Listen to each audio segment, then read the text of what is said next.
And we Welcome. are live here for Game 2. Oh, Day, I'm sorry. I'm sorry. Please, ow, please. You stepped on my foot. That hurts. I need that to walk with. Please.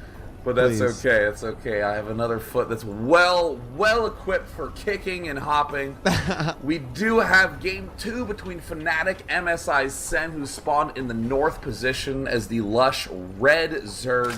And in the left position, we have Slayer's BoxeR. He is blue. He is not the lower seeded player. This is not MLG, but Slayer's BoxeR nonetheless is going to have that nice, clean, refined blue shade. Beginning here on Terminus RE, perhaps the largest map ever created in any RTS week. Really? That big? Well, I guess Tal'Darim Altar is bigger, but either way, this is a big map. Either way, it's one of them. So we saw Sen start off really strong in the last game versus BoxeR. Don't forget, BoxeR had the proxy racks, and then he dropped it to the low ground, shot out a bunch of Marines, quickly taken care of by Sen with literally no losses at all. Some damage done on the drones. This map a little bit different, and one thing that we didn't see too much out of BoxeR in the last game was any sort of drop. The one drop that did try to go into Sen's base, it was quickly shot down by the few mutas that were out on the field. But now we've got this situation where BoxeR can drop over to this potential third, the weak third, and then of course the natural here, and get some really quick action going on those drops. Wondering if that's going to come into play at all. Of course, BoxeR, he's up to all sorts of craziness already, as he's like, I think I just want to put, I want the property value of this barracks to be high, therefore right next to these minerals. And I absolutely love this placement by BoxeR, not just because it blocks his own ability to mine from the minerals, LOL, but in reality, the reason BoxeR built it there, it's a forward extended barracks. It's in a very vulnerable location. If he built that at the front of his base, a drone could easily pick off that scouting SCV. So by building the barracks tight to those minerals, we saw that the drone had a much harder time picking off the SCV that was building.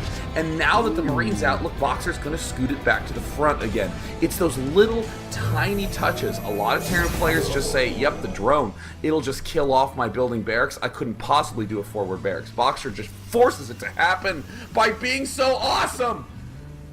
Yeah, and that was really nice, of course, limiting the surface area. So I'm really excited to see the command center go down. Hatchery is down, about ready to complete here for Sen, and he is going to have a moment. Now, what's different about this game from the last is, of course, Sen's not going to have any initial pressure here, and if he does, it's going to come much later than it did last time. So instead of pumping out 6, 8, 10 Zerglings, he's going to have his 6 come out as 3 pairs, put down his spine crawler, and really just drone up.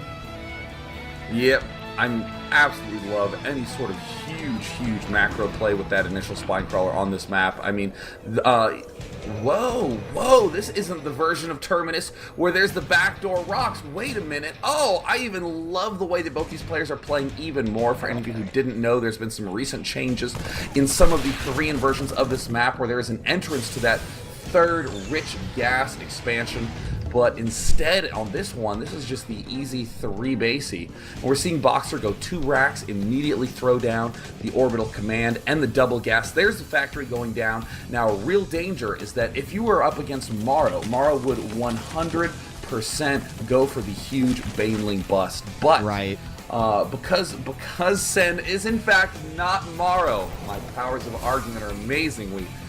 We may not see that. Sen generally favors getting the higher layer tech up a little more early. And look at this BoxeR moving out. Ooh, Sen caught a touch off guard. It's going to be a little bit tough to do any sort of Baneling bustage when you don't have any Zerglings. Yeah, that's going to be pretty much out of the picture right now. We are. And here's how you react. Okay, he took over the tower. That's a bummer. I'm going to make some more drones. So we're going to have one more Zergling go on out. And we had 8 drones, 6 drones. Speed has just started. So really just reading that pressure nicely as he sees BoxeR extend himself, but he's going to move forward. He's going to check out the tech lab. There's that combat shield that you were talking about. Got a reactor going up on the other side. So BoxeR just, maybe trying to scare his opponent, but not really working out. Starport down for BoxeR as well, and those drops will start to come into play. No creep connecting that third base quite yet. but the drone is going down there. Will he quickly take the third? There it is for Sen. And, you know, again, I like this timing. He's going to get to the point where his economy is just so good. There's his lair going down. He's going to really be able to pump out some units. Also note the Overlord scouting. Does he have his third up? No. Good information to have.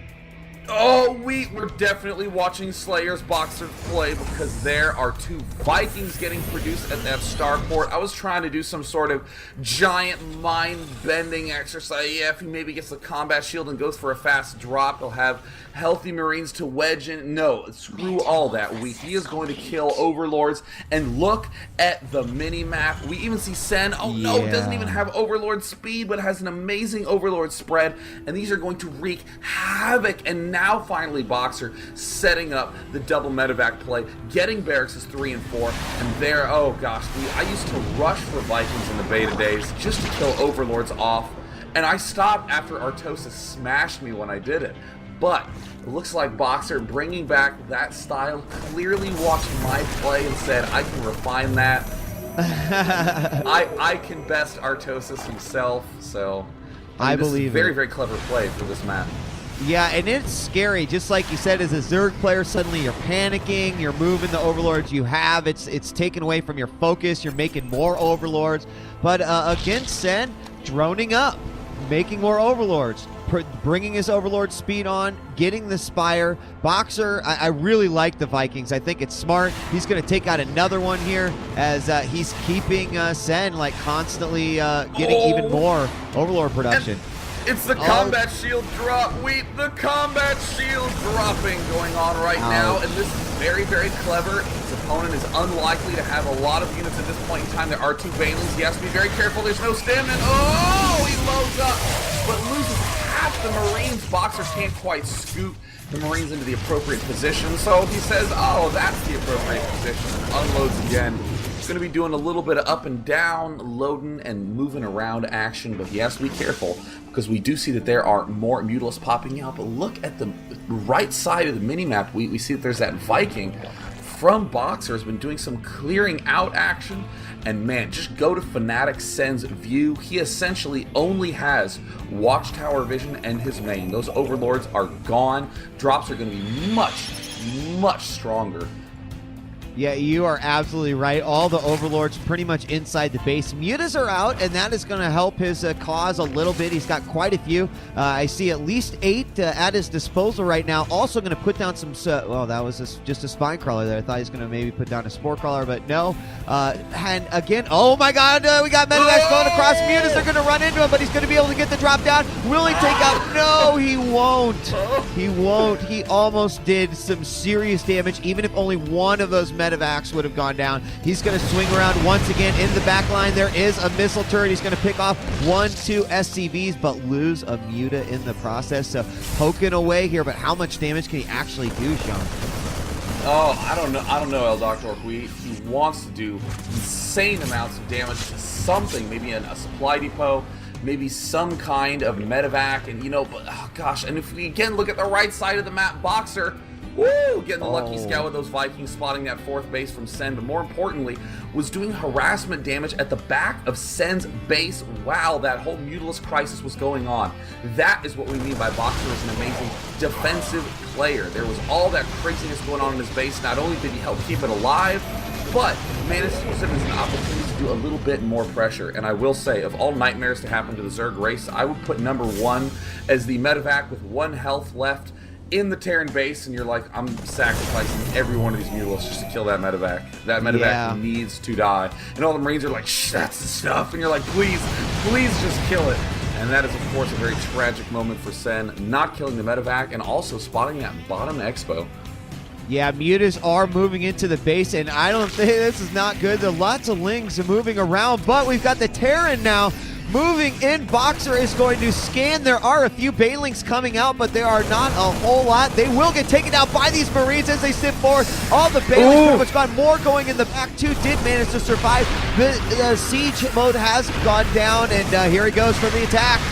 He's swinging on in. A lot of Zerg units, and the Banelings do not know. They do connect. Mutalisks trying to chase him down. Nom, nom, nom. Hungry Mutas.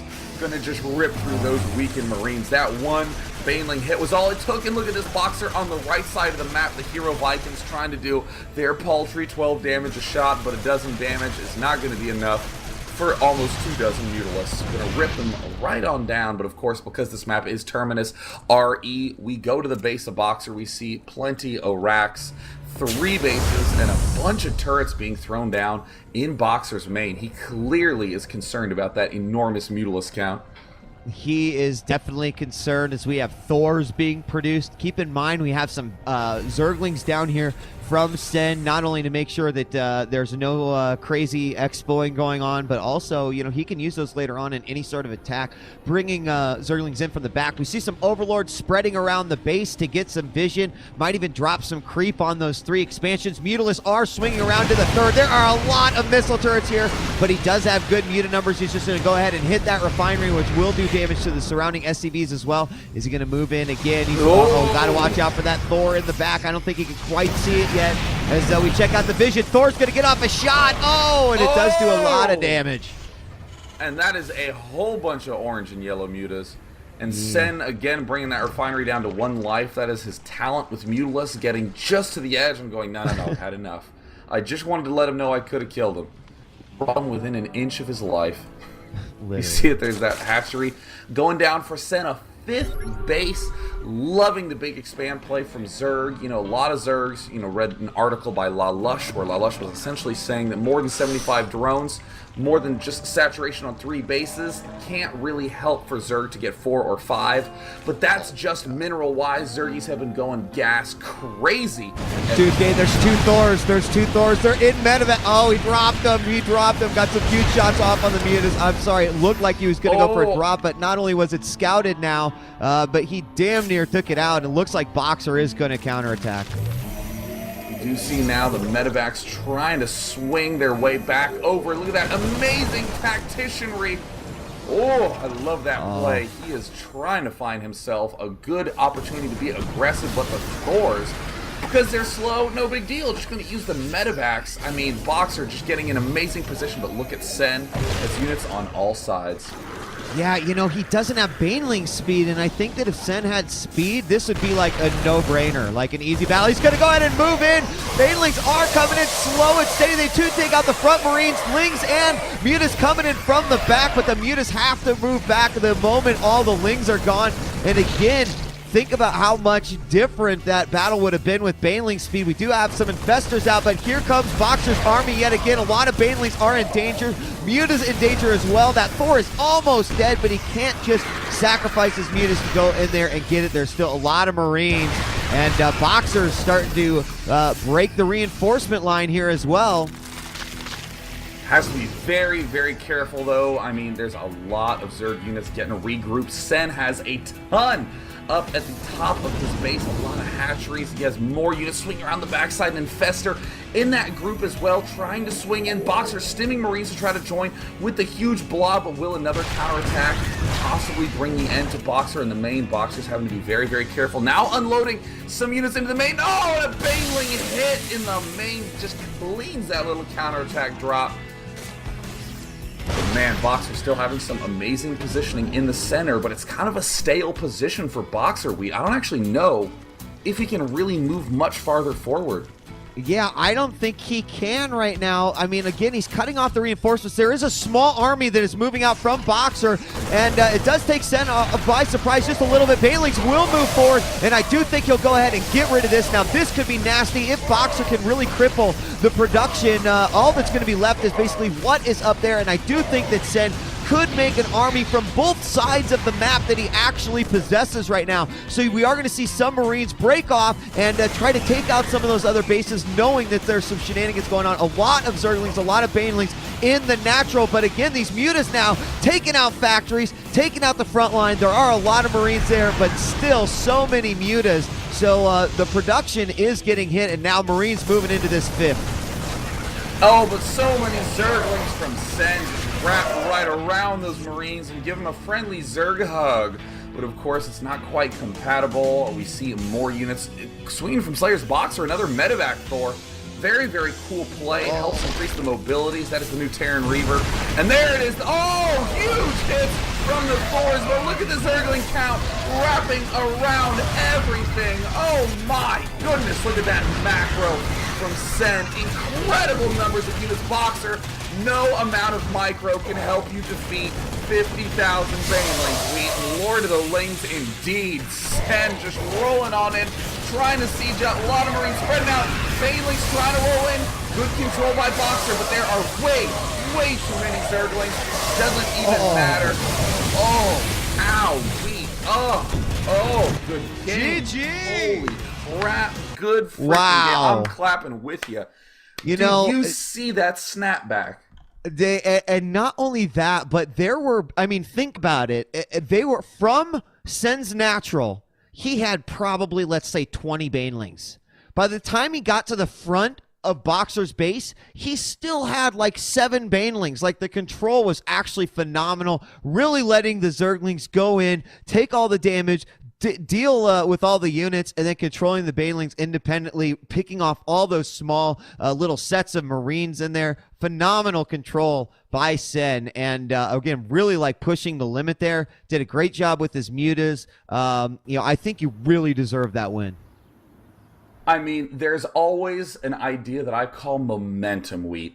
It's where you convince everyone who's watching that you were always just about to lose. You know, I'm going to lose. Oh, no, I didn't lose, but I'm about to. Oh, I'm dodging the loss. Oh, maybe a little bit longer. And then suddenly you go, wait a minute. I have 5 bases and like 100 drones.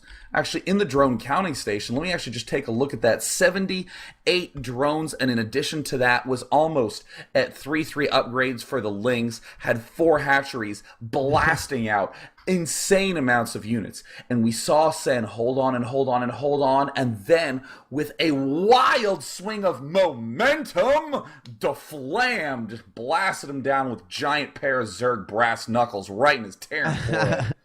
Yeah, I mean, really showing again that swarmy style of play of the Zerg in Starcraft 2, just very nicely executed.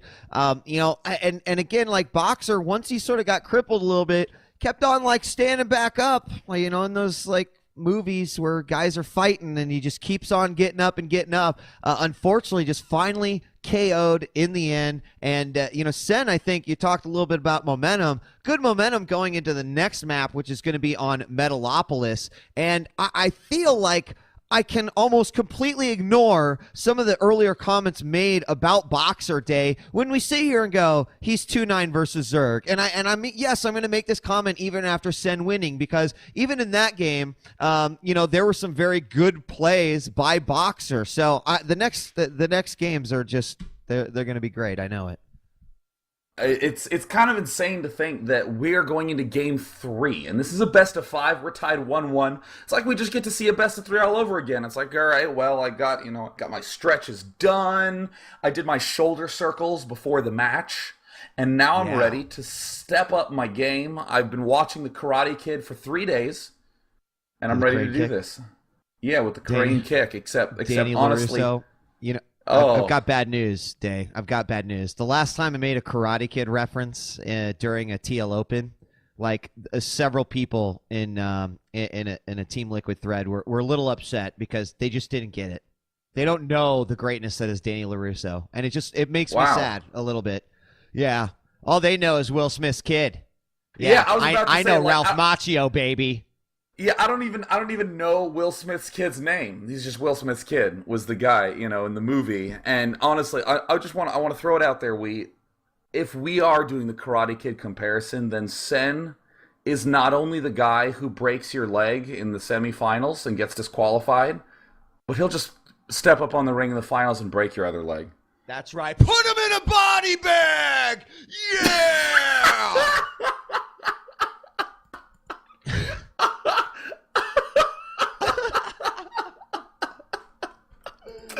All those guys so that have never seen that movie, they're like, oh, this is stupid. You gotta know Sen to know why that's so amazing, because Sen is he's the sort of person that you describe as a sweetheart. That one man to another man, he is just a little sweetie pie.